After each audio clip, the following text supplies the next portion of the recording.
Do you agree that the demo that was taken by video as opposed to just audio was proper or improper? Do you agree that it has been broadcast to your client's YouTube channel? You have to answer that. Did you tell me? Have you done anything? And has it been successful? Would you agree they've been unsuccessful until today? But that being said, in the context of this rule of safeguarding in the attorney's responsibility, now you know it is being posted on the YouTube. Shocked took the case and said he couldn't be ready because he only had 24 hours and 20 minutes. And this court again accommodated the respondent. I want you to keep that context in mind. Court's taking 12 minutes of your time. Mr. Silverman, it's your motion.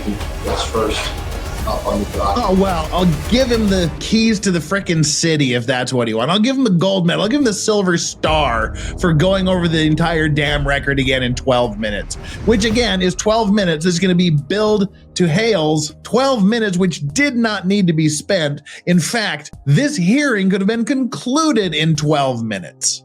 Not an hour and 27 minutes. She spent 40 years almost on a daily basis in a courtroom. Could have done that in 15 minutes. But in that context, oh, here he goes. Current counsel, co-counsel, Mr. Shaw, took the case and said he couldn't be ready. Start challenging co-counsel.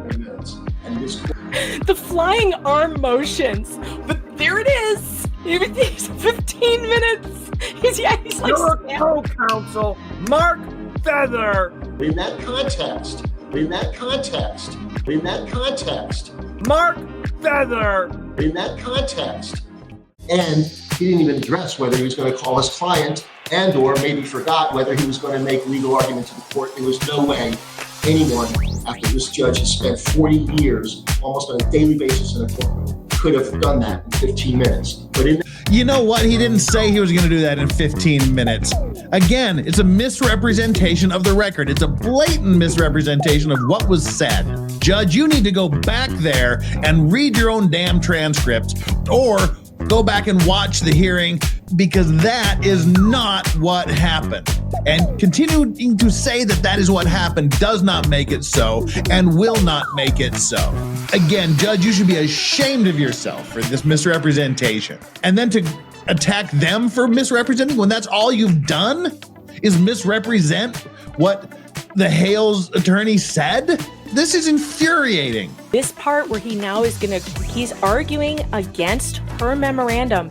That is the job of Silverman. If Silverman feels that his reputation is being besmirched by a memorandum of law that was put into the court, it's his job to stand up and say, Judge, I object, and here's why this is wrong, and defend his own honor.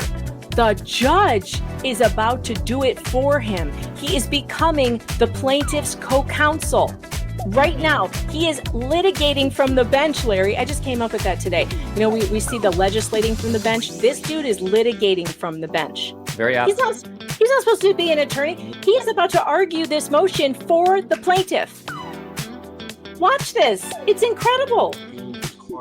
This is concerning to the court for counsel to describe the actions of an attorney who steps in with a limited notice trying to address the limited issue of the calendaring of the event that's now scheduled for 26, which he's already told the court, I can't be here, but can you allow me to be heard?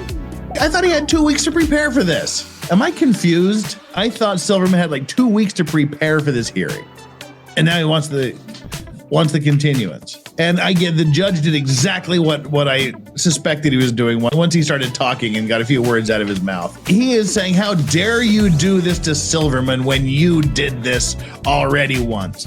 Totally different circumstances, totally different situations, totally different reasons. Judge, shame on you. Current respondent's counsel, when he needed a continuance, because he said he couldn't be prepared, because he got into the case knowing the case was scheduled, and he came in as co-counsel to a lawyer that told this court on November 29 somewhere between 4:50 p.m. and 5 p.m. Judge, I only need about 15 more minutes. Oh my Christ, he's going up on this. He's hitting all the buttons today. He's hitting the 25 hours and 20 minutes. He's hitting the scheduling date. He's hitting, oh my God, he's hitting every single one of these issues, the 15 minutes. What the hell does this have to do with anything, Judge? Nothing. Why is he even talking about this 15-minute shit again? It has absolutely zero relevance. And again, it's misrepresented. He loves saying the exact time that things get filed. 8:12 p.m. at 6:32. Today, really yesterday specifically, filed on January 22, Monday at 6:59. 6:59. Today. Regardless, I am aware from the state attorney's office that there are criminal allegations against both of these parties. Okay, all right, this does not need to be brought up. That absolutely has no bearing whatsoever on this case. There is no reason whatsoever to bring up any criminal allegations against anybody involved in this. It has nothing to do with whether or not to grant a continuance in this case. That is dirty, that is scummy, that is underhanded, that is absolutely unnecessary. And why Jeremy's lawyer isn't going through the roof, I don't get it. That would piss me off. Regardless. And so that's another consequence of there being additional time. And now I'm hearing this morning that a deposition has been provided on YouTube. And let me just ask the question, is it a video demo? I don't care. I have anxiety over the roof. Video demo? Well, It is a video. it was improperly noticed as a video demo, does not comply with the rule. Well, I can't take this. I cannot take this. let's follow the rules. That's why I'm asking the question, because there's a rule right on point, 1.31. There's a rule that you're only supposed to be able to talk about whether or not to grant a continuance here, Silverman. So why don't we follow the rules and you just shut the up and sit down talking about this? This is beyond the scope of your appointment. He has a terrible history. They call him a misogynist, that he hates women, and that he treats people pretty bad. Mansplaining. We call this, what he's doing right now is judge-splaining. He's judge-splaining to the defense about how bad their memorandum is, in his opinion. Oh. In that context, Mark Feather. Mr. Feather represented he could complete the case in 15 minutes. In hindsight, in error, this court regretfully allowed the deposition of Ms. Preston to take place in the first place. Go away from the window. You're effectively taking the deposition of a litigant who, in the middle of her direct testimony, we want to now take her deposition. My child just fell down. I regret approving that. It's my understanding from representation of counsel, and we can have a record of attention of why, but it seems to me that process. Him pointing his finger is very inappropriate. He's the one that's getting angry now. And of course, when you're angry, you take it out on the guy you don't like, which is what he's doing with the Hales side. You are not a nice person.